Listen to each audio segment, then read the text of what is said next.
السلام علیکم ورحمۃ اللہ وبرکاتہ۔ الحمد للہ نحمده ونستعینه ونستغفره ونؤمن به ونتوکل علیہ ونعوذ باللہ من شرور انفسنا ومن سیئات اعمالنا، من يهده الله فلا مضل له ومن يضلله فلا هادي له، ونشهد أن لا إله إلا الله وحده لا شريك له، ونشهد أن سيدنا وسندنا ونبينا ومولانا محمدا عبده ورسوله، صلی اللہ تعالی علی خیر خلقہ محمد وعلی آلہ وصحبہ اجمعین، وبارک وسلم تسلیما کثیرا کثیرا۔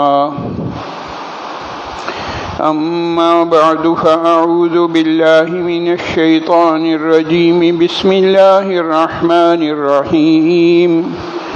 ومن أراد الآخرة وسعى لها سعيها وهو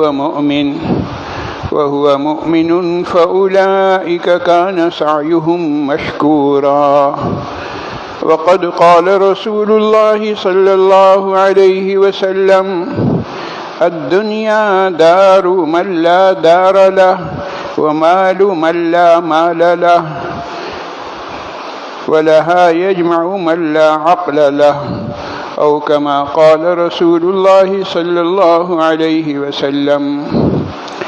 آمنت بالله صدق الله مولانا العظيم، وبلغنا رسوله النبي الكريم، ونحن على ذلك من الشاهدين والشاكرين، والحمد لله رب العالمين۔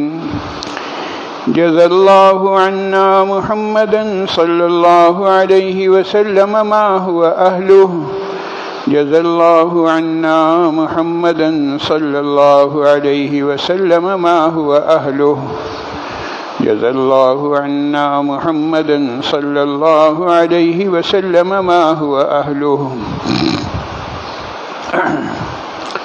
بزرگان محترم اور برادران عزیز، قرآن کریم کی یہی آیت اور احادیث مبارکہ کے ذخیرے میں سے یہی حدیث گزشتہ جمعے بھی سنائی گئی تھی، اور جس موضوع پر گفتگو شروع ہوئی تھی وہ یہ تھا کہ انسان کے چار مخالفین ہیں۔ کون کون سے چار مخالفین ہیں؟ پہلے مخالف کا نام ہے دنیا، دوسرا مخالف شیطان، تیسرا مخالف مخلوق، اور چوتھے مخالف کا نام ہے نفس۔ اور میں نے عرض کیا تھا کہ یہ چار مخالفین کے جو چار نام ہیں، ہر ایک نام کا پہلا حرف یکجا کر لیجئے، دنیا میں سے دال لے لیجئے، شیطان میں سے شین لے لیجئے، مخلوق میں سے میم لے لیجئے، اور نفس میں سے نون لے لیجئے، تو ان سب کا مجموعہ بن جاتا ہے دشمن۔ گویا انسان کے یہ چار دشمن ہیں، اور ہر انسان کو اور خاص طور سے ہر مسلمان کو بیدار رہنا چاہیے، بیدار مغزی کا مظاہرہ کرنا چاہیے، اور خبردار رہنا چاہیے کہ ایسا نہ ہو کہ چار دشمنوں سے کوئی ایک دشمن بھی ہم پر حملہ آور ہو اور ہمیں چت کر دے۔ ہمیں مقابلہ کرنا ہے اور ہمیں اپنے آپ کو تیار کرنا ہے، اور ہر لحظہ اس بات کا خیال رکھنا ہے کہ کوئی دشمن ہم پر وار نہ کر سکے، اپنے آپ کو بچا کر رکھنا ہے۔ تو چار دشمنوں میں سے پہلا دشمن دنیا، دوسرا دشمن شیطان۔ دو دشمنوں کے متعلق گزشتہ جمعے کی نشست میں بات ہو چکی ہے، اور ابھی دو دشمنوں سے متعلق گفتگو باقی ہے۔ دنیا کسے کہتے ہیں، شیطان کس کس طرح سے حملہ آور ہوتا ہے، ان تمام باتوں کا تفصیلی تذکرہ گزشتہ نشست میں ہو چکا ہے۔ اب آئیے ہمارا تیسرا دشمن، اس کا نام ہے مخلوق۔ مخلوق اور خالق کا جو اصل تعلق ہے وہ ہے محبت کا تعلق۔ اور اگر کسی شخص کو واقعتاً اللہ سے محبت ہو تو اللہ سے اور اللہ کے رسول صلی اللہ علیہ وسلم سے محبت اس کا تقاضا کیا ہے اور اس کا ثمرہ کیا ہے؟ فرمایا المرء مع من احب، قیامت کے دن ہر آدمی ان لوگوں کے ساتھ رہے گا جن کے ساتھ وہ محبت کرے گا۔ اور اگر ایک شخص اللہ کے رسول صلی اللہ علیہ وسلم سے اپنی محبت کا اظہار کرتا ہے، اپنے تعلق کا اظہار کرتا ہے اور کہتا ہے کہ مجھے اپنے پیارے نبی صلی اللہ علیہ وسلم سے محبت ہے، اور صرف محبت کے بلند بانگ دعوے نہیں کرتا، صرف زبانی جمع خرچ نہیں، اپنے عمل سے بھی یہ بتاتا ہے کہ واقعتاً اسے حضور نبی کریم صلی اللہ علیہ وسلم سے محبت ہے اور آپ کی ایک ایک سنت پر مر مٹنے کے لیے وہ تیار ہے۔ جو شخص یہ کیفیت اپنے اندر پیدا کرے گا انشاءاللہ العزیز قیامت کے دن اسے محبوب کے قدموں میں جگہ ملے گی، اس کی گارنٹی لی گئی ہے۔ خود اللہ کے رسول صلی اللہ علیہ وسلم نے ارشاد فرمایا المرء مع من احب، جس سے محبت رکھو گے حشر انہی کے ساتھ ہوگا۔ اب تمہیں اجازت دے دی گئی ہے کہ کس سے محبت رکھتے ہو، تمہیں کھلی چھوٹ دے دی گئی ہے، اختیار دے دیا گیا ہے۔ آج اختیارات ہیں، چاہیں تو ہم اللہ اور اللہ کے رسول صلی اللہ علیہ وسلم سے محبت کریں اور محبت کا اظہار کریں اور محبت کے جو تقاضے ہیں ان کو پورا کریں تو انشاءاللہ العزیز اس نعمت سے ہم مالا مال ہوں گے۔ آج بھی اگر کسی کو کسی اللہ والے سے محبت ہو تو یہ حدیث اس پر بھی صادق آتی ہے۔ ظاہر ہے کہ اللہ کے رسول صلی اللہ علیہ وسلم سے محبت کا مطلب یہ ہے کہ اللہ کے رسول صلی اللہ علیہ وسلم کی سنتوں پر عمل کرنے والا جو ہے، سنت کے مطابق زندگی گزارنے والا جو شخص ہے اس سے محبت ہے۔ اور قرآن کریم کہہ رہا ہے والذین آمنوا واتبعتهم ذریتهم بإیمان الحقنا بهم ذریتهم وما التناهم من عملهم من شیء، جو لوگ ایمان لائے اور اس کے بعد ان کی ذریت جو ہے انہی کے پیچھے پیچھے چلی تو کیا ہوگا؟ الحقنا بهم ذریتهم، بعد والوں کو ہم پہلے والوں سے لے جا کے ملا دیں گے۔ علماء ہیں، مشائخ ہیں، بزرگان دین ہیں جی، نیک لوگ ہیں، ایک طرف تو ان کی جسمانی اولاد ہے اور ایک طرف روحانی اولاد ہے۔ تو جسمانی اولاد ہو یا روحانی اولاد ہو، روحانی اولاد کون سی کہلائے گی؟ جو ان کے طریقوں پر عمل کرنے والی ہوگی، تقوی، پرہیزگاری، ان طریقوں کو جو اختیار کرے گا تو انشاءاللہ العزیز اس کا حشر بھی انہی لوگوں کے ساتھ ہوگا، انہی بزرگوں کے ساتھ، انہی مشائخ کے ساتھ، انہی کہنا چاہیے اللہ کے نیک بندوں کے ساتھ اس کا حشر ہوگا۔ اپنے اساتذہ، اپنے مشائخ اور اپنے بڑوں کے ساتھ اگر کوئی شخص یہ چاہتا ہے کہ قیامت کے دن میرا حشر انہی کے ساتھ ہو تو اس کے لیے ہمیں ان سے اپنے محبت کے تعلق کو مستحکم کرنا ہوگا۔ آپ ذرا غور کیجئے، 3 منفرد قسم کے احکامات دیے گئے ہیں قرآن کریم میں۔ ایک چیز پر نظریں جمانے کا حکم ہے اور 2 چیزوں سے نظریں ہٹانے کا حکم ہے۔ قرآن کہہ رہا ہے وَاصْبِرْ نَفْسَكَ مَعَ الَّذِينَ يَدْعُونَ رَبَّهُمْ بِالْغَدَاةِ وَالْعَشِيِّ يُرِيدُونَ وَجْهَهُ وَلَا تَعْدُ عَيْنَاكَ عَنْهُمْ تُرِيدُ زِينَةَ الْحَيَاةِ الدُّنْيَا۔ آپ ان لوگوں کے ساتھ صبر کیجئے جو اللہ کو پکارتے رہتے ہیں صبح بھی اور شام کو بھی، اور اللہ کو پکار رہے ہیں کیوں؟ اللہ کی رضا حاصل کرنے کے لیے۔ اور فرمایا وَلَا تَعْدُ عَيْنَاكَ عَنْهُمْ، ان سے آپ نظریں نہ ہٹائیں۔ تُرِيدُ زِينَةَ الْحَيَاةِ الدُّنْيَا، دنیا کی زیب و زینت کو دیکھتے ہوئے کہیں ایسا نہ ہو کہ ان سے نظریں ہٹ جائیں اور ان دنیا والوں کی طرف نظر چلی جائے، ہرگز نہیں۔ اللہ اللہ کرنے والوں کا ایک بلند اللہ تعالیٰ ان کو مقام عطا فرماتے ہیں۔ ان کے چہرے پر اگر نظر پڑے تو ان کے چہرے کو دیکھ کر اللہ یاد آ جاتا ہے، ان کے چہرے کو دیکھ کر دل یہ چاہتا ہے کہ ہم اللہ کا ذکر کریں، ہم اللہ والے بن جائیں، ہم ان جیسے بن جائیں۔ یہ ان جیسے بن جائیں یہ کب ہوگا؟ جبکہ ہم ان سے اپنے قلبی تعلق کو واضح کریں گے۔ ترید زینت الحیات الدنیا کے مصداق دنیاوی زیب و زینت چاہنے والے جو ہیں ان کی طرف ہماری نظر نہ ہو، اللہ والوں کے چہرے کی طرف نہ صرف یہ کہ دیکھنے کا حکم ہے بلکہ کہا گیا ہے کہ نظریں جمانے کا حکم ہے۔ اور اللہ والوں کی طرف نظریں جمانے کا حکم کیوں ہے؟ تاکہ ان کو دیکھ کر اللہ یاد آئے۔ اللہ والوں کی زیارت یہ بھی ایک بہت بڑی نعمت ہوتی ہے، اور اس زیارت کے بھی بڑے اثرات ہوتے ہیں، اس کی تاثیر ہوتی ہے۔ میں نے عرض کیا کہ اللہ والوں کی زیارت کا سب سے چھوٹا اثر یہ ہے کہ دل جو ہے نیکی کی طرف مائل ہوتا ہے۔ دل میں یہ خیالات آتے ہیں کہ ہم بھی ایسے بن جائیں، اللہ تعالیٰ ہمیں بھی ایسا بنا دے۔ تو یہ خیال کب آئے گا؟ جب کہ اللہ کے نیک بندوں کی طرف نظر ہوگی، محبت کی نظر، تعلق کی نظر، اللہ والوں سے اپنے تعلق کے اظہار اور جناب یعنی ان کی باتوں جو وہ ارشادات ہیں اس پر عمل پیدا رہنے کی نیت سے ہم ان کی محفلوں میں جائیں گے۔ تو ایک چیز پر نظر جمانے کا حکم ہے اور دو چیزوں سے نظر ہٹانے کا حکم ہے۔ کن کن دو چیزوں سے نظر ہٹانی ہے؟ نمبر ایک، نامحرم سے نظر ہٹانی ہے۔ مسلمان مردوں کو الگ حکم دیا، مسلمان عورتوں کو الگ حکم دیا۔ مردوں کو کہا قل للمؤمنین یغضوا من ابصارہم، مسلمان مردوں سے آپ کہہ دیجئے کہ اپنی نگاہوں کو نیچی رکھیں۔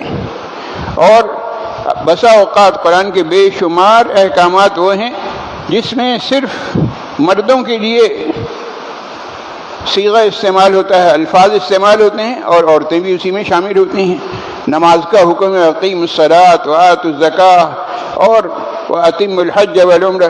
خلاصہ یہ کہ بے شمار احکامات ہیں جس میں الفاظ جو استعمال کیے گئے ہیں وہ صرف مردوں کے لیے ہیں، لیکن مردوں میں عورتیں بھی شامل ہیں طبعاً۔ لیکن آپ یہ دیکھیں کہ اس حکم کی اہمیت کے پیش نظر اللہ جل جلالہ عما نوالہ نے مردوں کو الگ حکم دیا اور عورتوں کو الگ حکم دیا۔ مردوں کو حکم دیا قل للمؤمنین یغضوا من ابصارہم، مسلمان مردوں سے کہیے کہ اپنی نگاہیں نیچی رکھیں۔ اور پھر اگلی آیت ہے وقل للمؤمنات یغضضن من ابصارہن، مسلمان عورتوں سے کہیں کہ وہ بھی اپنی نگاہیں نیچی رکھیں۔ یہ جو پردے کا حکم ہے یہ ون وے ٹریفک نہیں ہے کہ صرف ایک ہی مردوں کو ہی کہہ دیا گیا، عورتوں کو بھی پردہ کرنا ہے، اور عورتوں کو بھی اپنے آپ کو چھپا کر رکھنا ہے، اور عورتوں کو بھی مردوں پر نگاہ ان کی نہ پڑے اس سے اپنے آپ کو بچانا ہے۔ کیوں؟ اس لیے کہ شیطان لگا ہوا ہے، شیطان ہر ایک کے ساتھ ہے، مرد کے ساتھ بھی ہے، عورت کے ساتھ بھی ہے۔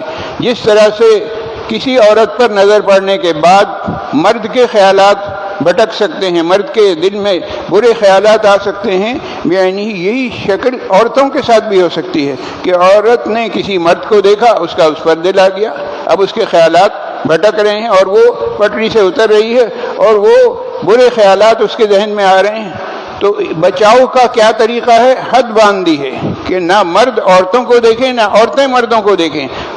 ظاہر ہے کہ انسانی ضروریات ہیں، گھر سے باہر تو نکلنا ہوگا، جب نکلنا ہے تو طریقہ کیا ہے کہ نگاہیں نیچی رکھو۔ مردوں کو بھی حکم ہے اور عورتوں کو بھی حکم ہے۔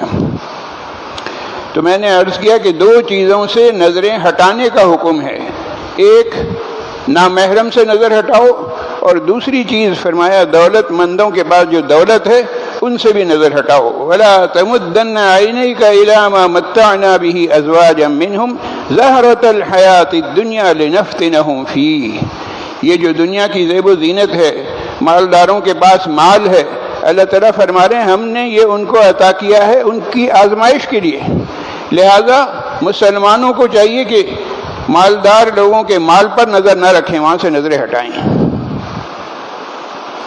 اور آگے چلیے اللہ کے رسول صلی اللہ علیہ وسلم نے کیسے طریقے بتائے ہیں، پاکیزہ زندگی کس طرح سے گزر سکتی ہے۔ ایک شخص حضور اقدس صلی اللہ علیہ وسلم کی خدمت میں حاضر ہوتا ہے اور جو الفاظ استعمال کر رہا ہے اس کا مفہوم یہ ہے کہ گویا اسے اپنی بیوی پر اطمینان نہیں ہے، اپنی بیوی کے بارے میں عدم اطمینان کا اظہار کرتا ہے کہ صاحب میں تو صبح اٹھتا ہوں، کام پہ چلا جاتا ہوں، شام کو آتا ہوں، پتہ نہیں اس دوران میری بیوی کیا کیا کر رہی ہوگی، کس کس سے اس کے تعلقات ہوں گے۔ یہ خیال اس شخص کے ذہن میں کیوں آیا؟ اللہ کے رسول صلی اللہ علیہ وسلم نے نسخہ بتا دیا۔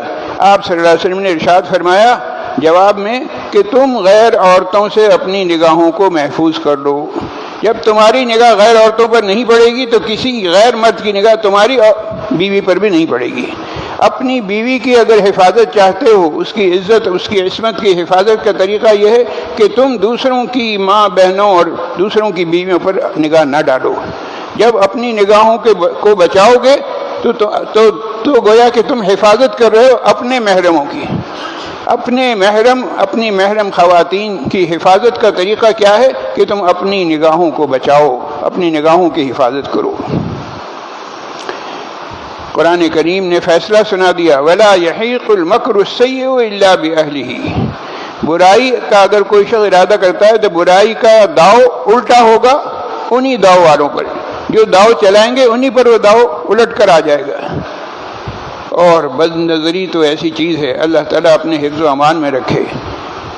ایسی خطرناک بیماری ہے کہ جنید بغدادی رحمہ اللہ کی خدمت اقدس میں ایک مرید تھا، اور الحمدللہ وہ حافظ قرآن تھا، لیکن ساتھ ہی ساتھ بیچارہ مریض تھا۔ کس بات؟ کون سا مرض تھا؟ یہی بد نظری کا مرض اسے تھا۔ وہ نگاہوں کی حفاظت نہیں کرتا تھا، اور اس نگاہوں کی حفاظت نہ کرنے کی وجہ سے اس کا وبال کیا آیا اسی دنیا میں کہ قرآن کریم جو حفظ تھا وہ بھول گیا۔ قرآن کریم کے حفظ کی جو نعمت تھی، جو دولت تھی، وہ اس سے سلب کر لی گئی، کھینچ لی گئی۔ کیوں؟ اس لیے کہ اس نے نگاہوں کی حفاظت نہیں کی۔ تو عام آدمی کو، عام مسلمان کو بھی اپنی نگاہوں کی حفاظت کرنی ہے۔ اور جن لوگوں پر اللہ نے انعام کیا ہے، اللہ کا کلام سینے میں محفوظ ہے، دین کا علم حاصل کر رہے ہیں، تو ان کو دوسروں کی بنسبت زیادہ محتاط ہونے کی ضرورت ہے۔ ڈرنا چاہیے کہ ایسا نہ ہو یہ جو دین کا علم میرے پاس آیا ہے، یہ میں نے کئی سال لگا کے سیکھا ہے، کئی سال لگا کے قرآن کریم حفظ کیا ہے، تو یہ حفظ کی دولت جو مجھے ملی ہے، یہ دین کا علم جو میرے پاس آیا ہے، ایسا نہ ہو کہ یہ میرے پاس سے چلا جائے۔ تو یہاں تک میں نے جو گفتگو کی ہے وہ میں نے عرض کیا کہ اب پچھلے جمعے میں 2 دشمنوں کا تذکرہ ہو چکا تھا، مال اور دنیا کا۔ تیسرا دشمن مخلوق ہے، اس کے بارے میں گفتگو یہاں تک ہو چکی ہے۔ اب آئیے چوتھا اور آخری دشمن، اس کا نام ہے نفس۔ انسان ہمیشہ 2 دشمنوں میں گھرا ہوا ہے، ایک دشمن کا نام نفس ہے اور ایک کا نام شیطان ہے۔ ایک انٹرنل ہے اور ایک ایکسٹرنل ہے، ایک بیرونی ہے، دوسرا اندرونی ہے۔ شیطان بڑا عیار ہے، مکار ہے، چالاک ہے، اور اس کے مقابلے میں نفس بڑا بھولا بھالا ہے۔ اس کے باوجود کہ شیطان عیار ہے، مکار ہے، چالاک ہے، قرآن کریم نے شیطان کے مکر کو کہا ہے ضعیف۔ ان کید الشیطان کان ضعیفا۔ شیطان کتنا بھی مکر و فریب کرے، کتنے بھی تمہارے اوپر ڈورے ڈالے، تو شیطان کے تمام مکر و فریب ضعیف ہیں، کمزور ہیں، ان کی کوئی حیثیت نہیں ہے۔ اور دوسری طرف قرآن کریم نے نفس کے مکر کو کہا ہے عظیم۔ شیطان کا مکر ضعیف اور نفس کا مکر، اس کا فریب، وہ قرآن کریم کہہ رہے عظیم ہے۔ ان کیدکن عظیم، تمہارا یہ جو مکر و فریب ہے یہ بہت خطرناک ہے۔ نفس کا جو مکر و فریب ہے یہ انسان کو لے ڈوبتا ہے۔ وجہ کیا ہے؟ وجہ یہ ہے کہ شیطان تو صرف گناہ کرواتا ہے، کوئی سا بھی گناہ ہو۔ شیطان کو اس سے غرض نہیں کہ انسان کس گناہ میں مبتلا ہے، شیطان تو یہ چاہتا ہے کہ انسان کسی نہ کسی گناہ میں مبتلا رہے، کسی خاص گناہ میں مبتلا رہے۔ یہ شیطان کی خواہش نہیں ہوتی، جبکہ نفس کی خواہش یہ ہوتی کہ وہ مخصوص گناہ کرواتا ہے۔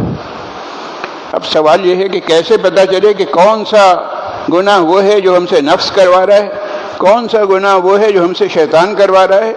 تو بزرگوں نے بتایا کہ اس کی پہچان یہ ہے کہ گناہ کا وسوسہ آئے اور بار بار دل یہ چاہے وہی گناہ کروں، اسی گناہ کا تقاضا ہو۔ کسی نامحرم کو دیکھنے کے لیے بار بار دل چاہ رہا ہے، کسی اور غلط کام کے لیے بار بار دل چاہ رہا ہے، تو یہ جو دل کی چاہت ہے یہ نفس کی شرارت ہے، کیونکہ اس سے نفس کو لذت ملتی ہے۔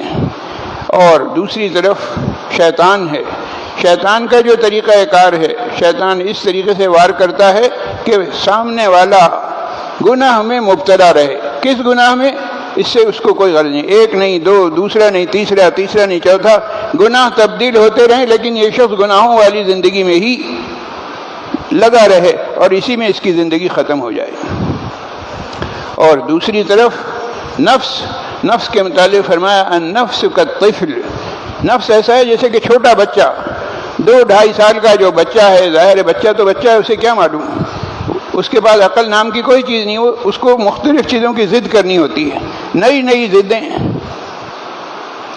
بادشاہ سلامت نے دیکھا ایک اپنے جو ان کے مصاحبین تھے ان میں سے کسی کا بچہ دیکھا، گول مٹول سا خوبصورت سا پسند آیا، بچے کو گود لے لیا۔ اب بادشاہ کا تو خیال یہ تھا کہ میں اس بچے کی پرورش کروں گا، وہ بچہ جو ہے اس کے لیے ہیڈک بن گیا، نئی ضدیں، کبھی کچھ کہتا کبھی یہ چیز چاہیے کبھی وہ چیز چاہیے۔ اب بادشاہ سلامت ہیں، سلطنت کے مالک ہیں، ہر خواہش اس کی پوری ہو رہی ہے، حتیٰ کہ ایک مرتبہ بچہ کہتا ہے کہ مجھے ہاتھی چاہیے، ہاتھی پہ سواری کروں گا۔ اچھا بھائی چلیں، بادشاہ سلامت نے اس کا بھی انتظام کر دیا۔ اب اگلا جملہ سنیے، وہ کہتا ہے اس ہاتھی کو سوئی کے اندر سے گزارنا ہے۔ ہاتھی بڑا سوئی میں سے کیسے گزرے گا؟ لیکن یہ کیا چیز ہے؟ یہ نفس کی خواہشات کی مثال دی گئی ہیں، پوری نہیں کی جا سکتی لیکن بس خواہش ہے۔ یہ کیا چیز ہے؟ یہ نفس ہے جو کہ ابھارتا رہتا ہے، برانگیختہ کرتا رہتا ہے کہ بس کچھ نہ کچھ کرو۔ تو جب نفس کی یہ خواہشات کا عالم یہ ہے تو اب سوال یہ ہے کہ اس زہر سے کا تریاق بھی کوئی نہ کوئی ہوگا، اس مرض کا کوئی علاج بھی ہوگا۔ فرمایا اس نفس کا علاج ہے تزکیہ نفس، اپنے نفس کا تزکیہ کرواؤ۔ تزکیہ کروانے کے لیے کہاں جانا ہوگا؟ بزرگوں کی خدمت میں جانا ہوگا، اللہ والوں کی خدمت میں جانا ہوگا۔ خانقاہیں قائم ہیں، اللہ کا ذکر ہوتا ہے، چند لوگ مل کے جب اللہ کا ذکر کرتے ہیں تو ذکر کی تاثیر میں اضافہ ہو جاتا ہے۔ ایک شخص ہے وہ ایک کونے میں بیٹھا ہوا خود ذکر کر رہا ہے، الحمدللہ بڑی اچھی بات ہے، اس ذکر کی بھی اثرات ہیں۔ لیکن ایک شخص ہے کہ وہ جاتا ہے، باقاعدہ اس کے لیے سفر کرتا ہے، چاہے چند قدم کا سفر ہو چاہے زیادہ لمبا چوڑا سفر ہو۔ یہ کیا ہے؟ یہ اپنی طلب کا اظہار کر رہا ہے کہ مجھے طلب ہے، میں کوئی چیز چاہتا ہوں۔ کیا چاہتا ہوں؟ اللہ کا ذکر کرنا چاہتا ہوں۔ بھائی اللہ کا ذکر تو تم اپنے گھر بیٹھ کے، اپنے گھر کے قریب جو مسجد ہے مسجد میں بیٹھ کے کر سکتے ہو، کیا ضرورت ہے اتنی دور جانے کی؟ تو ضرورت یہ ہے کہ وہاں پر ایک ماحول ملے گا، اس ماحول کے اثرات ہوتے ہیں۔ جب ایک سے زیادہ اشخاص لوگ بیٹھ کر ذکر کرتے ہیں تو ان کے جو قلب کے اثرات ہیں، ہر ایک کے قلب کے اثرات دوسرے پر پڑتے ہیں۔ اور جب ایک سے زیادہ اشخاص ایک سے زیادہ بیٹھ کر اللہ کا ذکر کرتے ہیں تو اس ذکر میں نورانیت کئی گنا بڑھ جاتی ہے۔ تو فرمایا کہ بزرگوں کی خدمت میں جاؤ، بزرگوں کی صحبت اختیار کرو، اللہ والوں کے پاس جانا آنا شروع کرو اور اللہ والوں سے اپنا تعلق جوڑو۔ جب اللہ والوں سے تعلق جڑے گا تو کیا ہوگا؟ تمہارے نفس کا تزکیہ ہوگا۔ تمہارا نفس جو اس وقت تمہارے قابو میں نہیں آ رہا، وہ نفس قابو میں آئے گا۔ ظاہر ہے کہ وہاں جائیں گے، ذکر کریں گے اور جس بزرگ کے پاس جا رہے ہیں ان سے اپنے احوال بیان کریں گے، اپنے حالات بیان کریں گے۔ جب حالات بیان کریں گے تو ان کی مثال ایسی ہے جیسے اسپیشلسٹ ہے، وہ اس فیلڈ کے اسپیشلسٹ ہیں، ان کو پتہ ہے کہ کس مرض کا کیا علاج ہے، کس شخص کا علاج کس طرح سے کرنا ہے، وہ طریقے بتائیں گے۔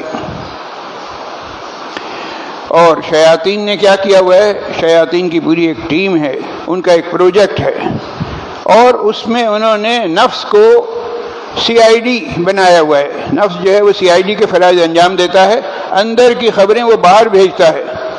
دشمن سے ہماری جنگ ہے اور مخبر ہمارے ہی درمیان ہے، لہذا پہلے اس کا گلا دبایا جائے، نفس کو پہلے کنٹرول کیا جائے۔ جب ہم نفس کو کنٹرول کر لیں گے تو شیطان سے لڑنا ہمارے لیے آسان ہوگا۔ اگر ہم نے نفس کو ٹھیک کر لیا تو یہ شیطان کے ساتھ تعاون کرنا چھوڑ دے گا۔ ہمارے بہت سے گناہ وہ ہیں جو ہمارا نفس ہم سے کرواتا ہے اور شیطان کے ساتھ اس کی دوستی لگی ہوئی ہے، یاری لگی ہوئی ہے، وہ شیطان کا ساتھ دیتا ہے۔ تو نفس اور شیطان کا آپس کا جو تعلق ہے، اس تعلق کو ختم کرنا ہے اور اس میں جو وائر چل رہی ہے اس کو کاٹنا ہے، اس تار کو کاٹنا ہے، اس تعلق کو ختم کرنا ہے۔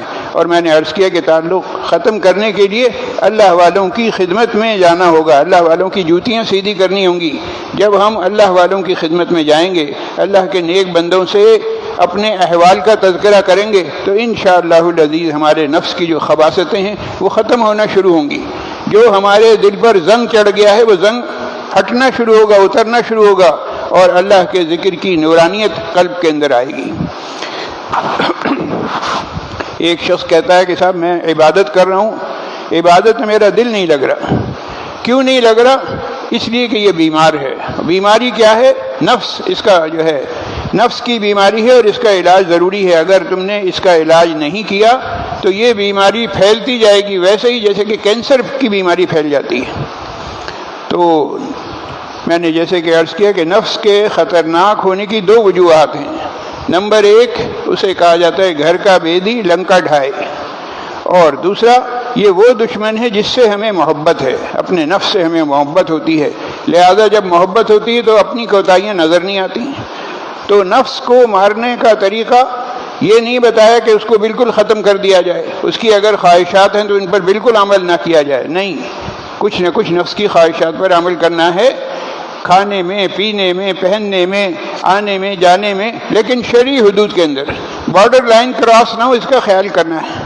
قرآن کریم کہہ رہا ہے یا ایھا الذین آمنوا اتقوا اللہ ولتنظر نفس ما قدمت لغد، بار بار محاسبہ کیا جائے۔ ہر شخص کو دیکھنا چاہیے، سوچنا چاہیے کل آنے والی ہے، کل مجھ سے محاسبہ ہوگا، اس کے لیے میں نے کیا تیاری کی ہے۔ اللہ کے رسول صلی اللہ علیہ وسلم نے ارشاد فرمایا حاسبوا قبل ان تحاسبوا، اپنا خود محاسبہ کرو اس سے پہلے کہ تمہارا محاسبہ کیا جائے۔ اللہ کے دربار میں پیش ہو کر محاسبے سے پہلے روزانہ اپنا محاسبہ خود کر لو۔ آخر میں صحابی رسول حضرت عمرو بن عاص رضی اللہ تعالیٰ عنہ کا واقعہ سنا کر بات کو ختم کر رہا ہوں۔ حضرت عمرو بن عاص رضی اللہ تعالیٰ عنہ عین وفات کے وقت رو رہے تھے۔ لوگوں کو حیرت ہوئی کہ بھئی کیوں رو رہے ہیں؟ ایسا تو نہیں کہ کوئی موت کا ڈر، خوف ہے، خوف کی وجہ سے رو رہے ہیں؟ کیا وجہ ہے؟ اب پوچھنے کی کسی کو جرأت بھی نہیں ہو رہی۔ بہرحال پھر بھی ان کے ایک بہت ہی قریبی ساتھی تھے، لوگوں نے ان سے کہا کہ آپ ذرا ان سے پوچھ کے بتا دیں، ہو سکتا ہے کوئی ایسی بات معلوم ہو جائے جس سے ہمیں بھی فائدہ ہو۔ بہرحال پوچھا کہ حضرت خیریت ہے، آپ کیوں رو رہے ہیں؟ کہنے لگے کہ میری جو زندگی گزری ہے وہ 3 طرح کی زندگی گزری ہے۔ زندگی کا ابتدائی دور وہ تھا، ایک دور وہ گزرا ہے کہ پوری دنیا میں سب سے بڑا دشمن میرے نزدیک حضور اقدس صلی اللہ علیہ وسلم کی ذات اقدس تھی۔ میں کافر تھا اور میں نے ارادہ کیا ہوا تھا کہ کسی اور کو قتل کرنا ہے نہ کرنا ہے، نعوذ باللہ، حضور اقدس صلی اللہ علیہ وسلم کا میں جانی دشمن تھا، آپ کی جان لینا چاہتا تھا۔ ایک وہ وقت بھی تھا، اگر اس وقت موت آتی تو سیدھا میں جہنم میں چلا جاتا۔ اور فرمایا کہ اس کے بعد اللہ تعالیٰ نے ہدایت دی، نہ صرف ہدایت دی بلکہ جناب نبی کریم صلی اللہ علیہ وسلم کی معیت اور آپ کی صحبت نصیب ہوئی۔ حضور اقدس صلی اللہ علیہ وسلم کی صحبت کے نتیجے میں الحمدللہ آپ صلی اللہ علیہ وسلم سے پہلے شدید نفرت تھی، اب شدید محبت ہو گئی، اور ہر وقت میرا دل چاہتا تھا کہ رخ انور کی میں زیارت کرتا رہوں، اور میں اس زیارت سے فیض یاب ہوتا رہتا تھا۔ فرمایا کہ اگر اس نبی اکرم صلی اللہ علیہ وسلم کی صحبت کے زمانے میں اگر میری موت آتی تو میں سیدھا جنت میں چلا جاتا، پہلی صورت میں سیدھا جہنم، دوسری صورت میں سیدھا جنت۔ اب کہنے لگے کہ جناب نبی کریم صلی اللہ علیہ وسلم اس دنیا سے پردہ فرما چکے ہیں اور اس کے بعد کافی عرصہ گزر چکا ہے، اب مجھے خوف ہے ایسا نہ ہو کہ جناب نبی کریم صلی اللہ علیہ وسلم کی صحبت کی برکت سے مجھے جو نعمتیں ملی تھیں، کہیں ایسا نہ ہو کہ وہ نعمتیں مجھ سے سلب ہو جائیں، کہیں ایسا نہ ہو کہ بجائے جنت کے جہنم میرا ٹھکانہ بنے۔ تو فرمایا کہ اس وجہ سے میں رو رہا ہوں۔ ذرا غور کیجئے کہ اللہ والے کس کس طریقے سے اپنے آپ کو سنبھالتے ہیں، اپنی فکر کرتے ہیں۔ جناب نبی کریم صلی اللہ علیہ وسلم کے صحابی ہیں، حضور اقدس صلی اللہ علیہ وسلم نے کہنا چاہیے نہ صرف صحبت اختیار کی بلکہ آپ صلی اللہ علیہ وسلم نے ان کی تربیت بھی فرمائی، ایک طویل عرصہ آپ کے زیر تربیت رہے، اور اسی تربیت کا نتیجہ یہ تھا کہ موت کا وقت آ گیا ہے اور فکر ہے، یہ سوال ذہن میں آ رہا ہے کہ پتہ نہیں میرا انجام کیا ہوگا، پتہ نہیں نیک لوگوں میں میرا شمار ہوگا یا بروں میں شمار ہوگا، اس انجام کو سوچ کر میں رو رہا ہوں۔ تو یہ کیفیات ہیں جو بزرگوں پر طاری ہوتی ہیں۔ کم سے کم اس واقعے سے ہمیں یہ سبق حاصل کرنا چاہیے کہ ہم بھی فکر کریں کہ موت تو آنی ہے، ہر شخص کو آنی ہے، موت کا انکار تو کافر بھی نہیں کرتا۔ اب ہمیں یہ سوچنا ہے کہ ہماری موت جو آ رہی ہے وہ کس حالت میں آئے گی، ایمان کی حالت میں یا کفر کی حالت میں، اطاعت و فرما برداری کی حالت میں یا خدا نخواستہ نافرمانی کی حالت میں۔ جس حالت کو ہم دیکھ رہے ہیں اس حالت کے لحاظ سے اپنے اعمال کو درست کرنے کی ضرورت ہے۔ اللہ تعالیٰ اس کے مطابق مجھے بھی عمل کی توفیق نصیب فرمائے اور آپ تمام حضرات کو بھی۔ جناب ڈاکٹر تسکین محمد خان صاحب، غلام جیلانی صاحب، بادشاہ بھائی صاحب، سلیمان صاحب، محمد زبیر صاحب کی اہلیہ، آصف صاحب کی والدہ، خلیل صاحب کی والدہ اور عبداللہ صاحب کی اہلیہ علیل ہیں، خصوصی طور پر دعا فرمائیں اللہ تعالیٰ انہیں اور دیگر تمام بیماروں کو شفائے کاملہ عاجلہ مستمرہ دائمہ نصیب فرمائے۔ فرید صاحب کچھ مسائل میں گرفتار ہیں، اللہ تعالیٰ ان کی اور دیگر تمام متفکر اشخاص کی پریشانیوں کو دور فرمائے۔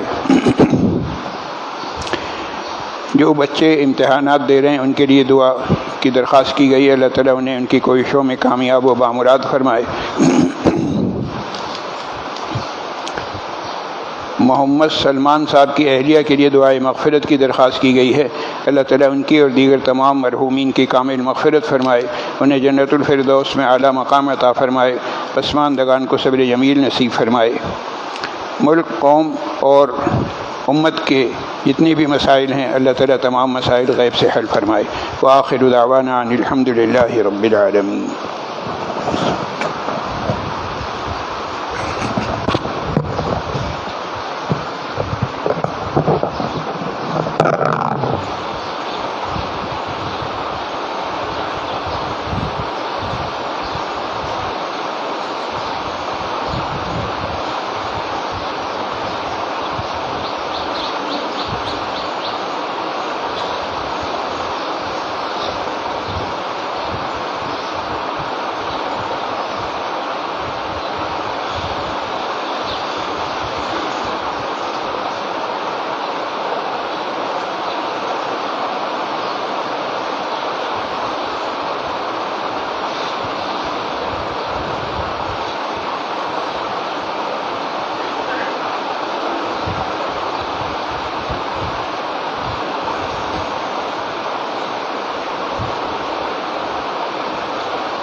أشهد أن لا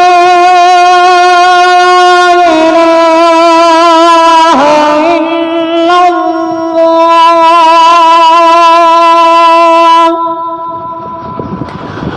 أشهد أن لا إله إلا الله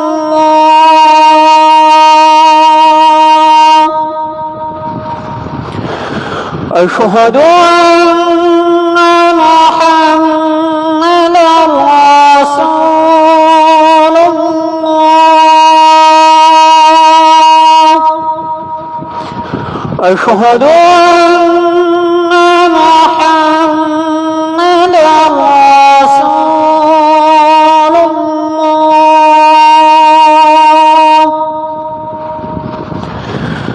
حي على الصلاة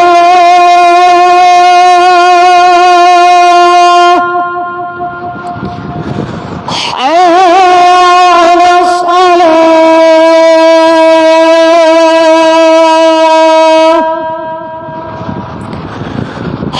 على الفلاح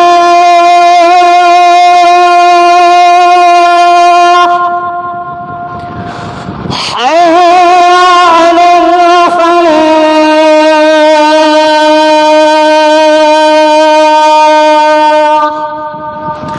الله أكبر الله أكبر لا إله إلا الله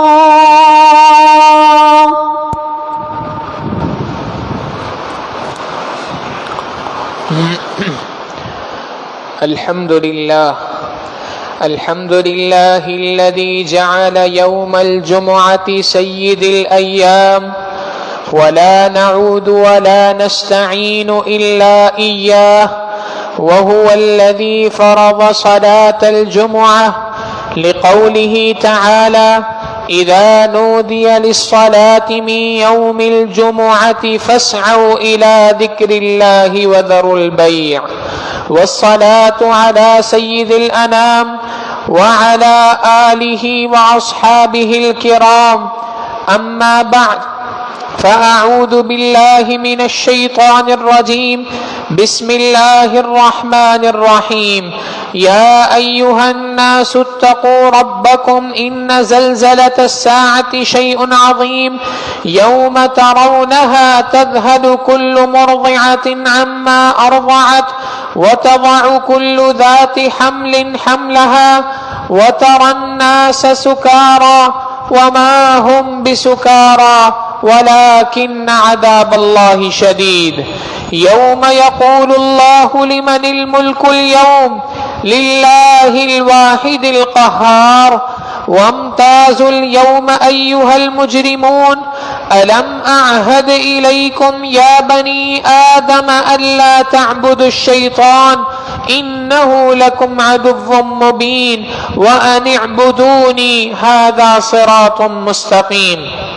وقال تعالى: يا أيها الناس اتقوا ربكم واخشوا يوما لا يجزي والد عن ولده ولا مولود هو جاز عن والده شيئا إن وعد الله حق فلا تغرنكم الحياة الدنيا ولا يغرنكم بالله الغرور إن الله عنده علم الساعة وينزل الغيث ويعلم ما في الأرحام وما تدري نفس ماذا تكسب غدا وما تدري نفس بأي أرض تموت إن الله عليم خبير.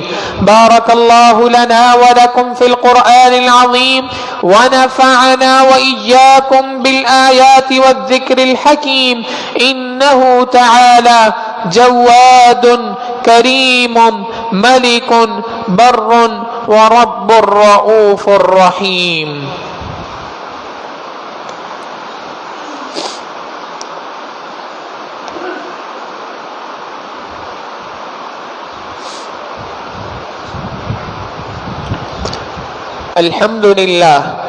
الحمد لله وكفى وسلام على عباده الذين اصطفى أما بعد فأعوذ بالله من الشيطان الرجيم بسم الله الرحمن الرحيم إن الله وملائكته يصلون على النبي يا أيها الذين آمنوا صلوا عليه وسلموا تسليما اللهم صل على محمد وعلى آل سيدنا ومولانا محمد وبارك وسلم وصل عليه. قال النبي صلى الله عليه وسلم أرحم أمتي بأمتي أبو بكر وأشدهم في أمر الله عمر وأصدقهم حياء عثمان وأقضاهم علي وفاطمة سيدة نساء أهل الجنة والحسن والحسين سيدا شباب أهل الجنة وحمزة أسد الله وأسد رسوله رضوان الله تعالى عليهم أجمعين. اللهم اغفر للعباس بولده مغفرة ظاهرة وباطنة لا تغادر ذنبا. الله في أصحابه لا تتخذوهم من بعدي غرضا فمن أحبهم فبحبي أحبهم ومن أبغضهم فببغضي أبغضهم وخير القرون قرني ثم الذين يلونهم ثم الذين يلونهم. اللهم اغفر لي وللمؤمنين والمؤمنات والمسلمين والمسلمات الأحياء منهم والأموات إنك سميع قريب مجيب الدعوات. اللهم بارك لنا في أوطاننا وأصلح أئمتنا وولاة أمورنا ولا تسلط علينا بذنوبنا من لا يخافك فينا ولا يرحمنا.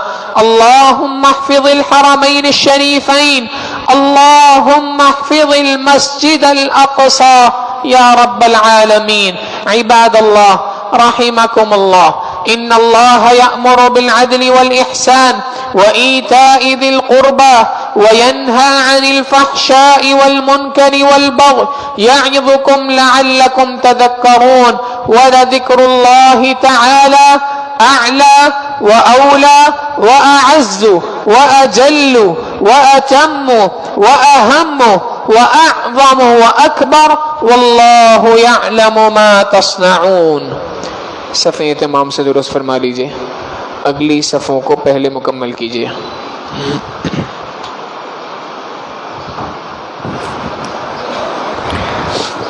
الله أكبر الله أكبر الله أكبر الله أكبر أشهد أن لا إله إلا الله أشهد أن لا إله إلا الله أشهد أن محمد رسول الله أشهد أن محمد رسول الله حي على الصلاة حي على الصلاة حي على الفلاح حي على الفلاح قد قامت الصلاة قد قامت الصلاة الله أكبر الله أكبر لا إله إلا الله الله أكبر.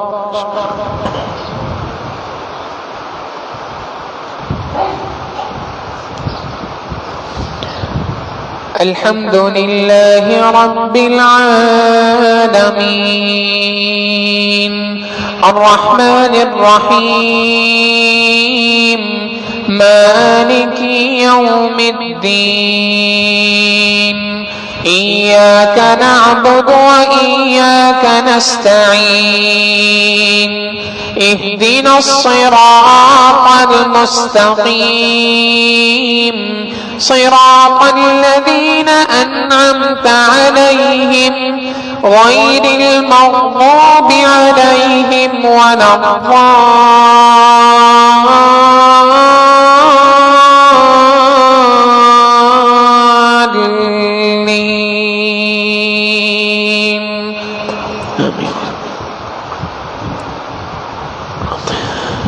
يا أيها الذين آمنوا لا تكونوا كالذين آذوا موسى فبرأه الله مما قالوا وكان عند الله وجيها.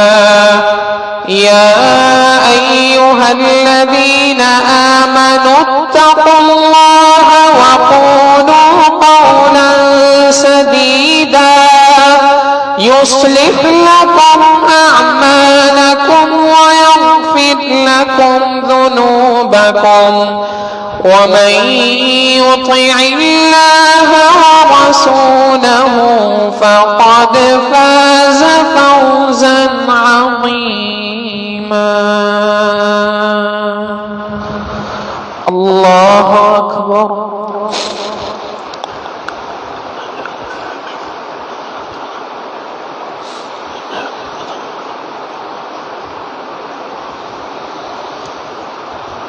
سمع الله لمن حمده.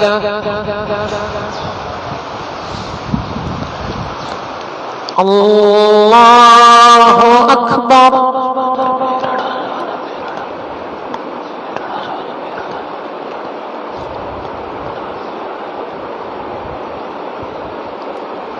الله أكبر. الله أكبر.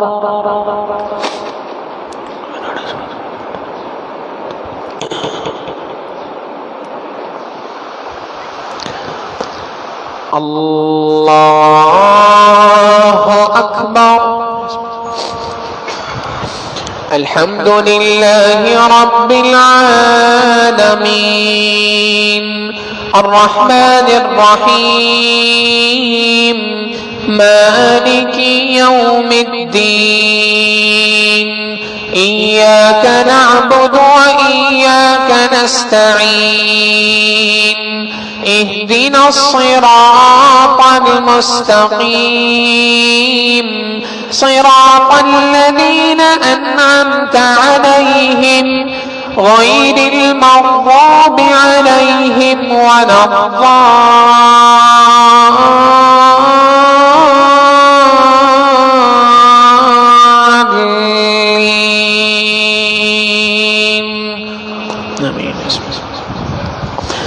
إنا عرضنا الأمانة على السماوات والأرض والجبال فأبين أن يحملنها وأشفقن منها وحملها الإنسان إنه كان ظلوما جهولا. ليعذب الله المنافقين والمنافقات والمشركين والمشركات ويتوب الله على المؤمنين والمؤمنات وكان الله غفورا رحيما. الله أكبر.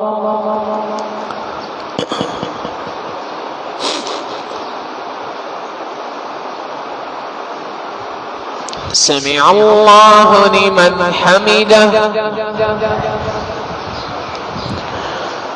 الله أكبر.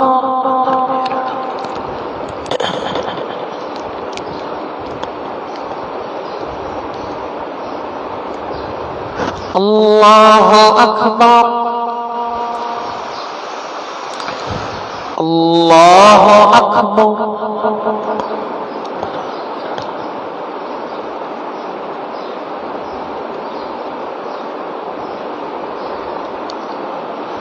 الله أكبر.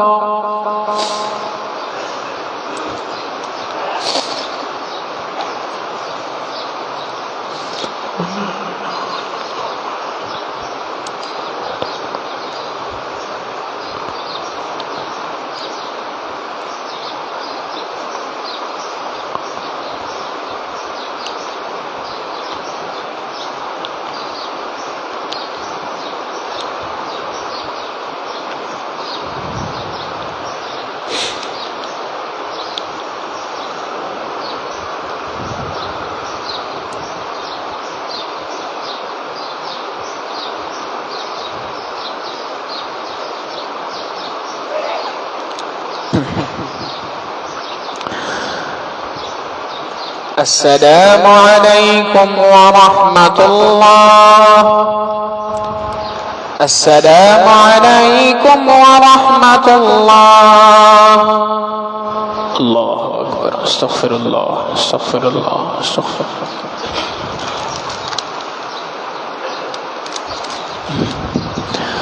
سبحان ربي الوهاب. اللهم صل على سيدنا محمد وعلى آل سيدنا محمد وبارك وسلم.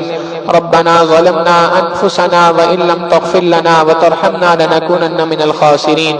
اے کریم آقا، آپ کے گناہگار سیاکار خطاکار بندے اے اللہ آپ کے دربار میں حاضر ہیں. اللہ ہماری اس حاضری کو اپنی بارگاہ میں شرف قبولیت عطا فرما. ہمارا یہاں مل بیٹھنا قبول فرما.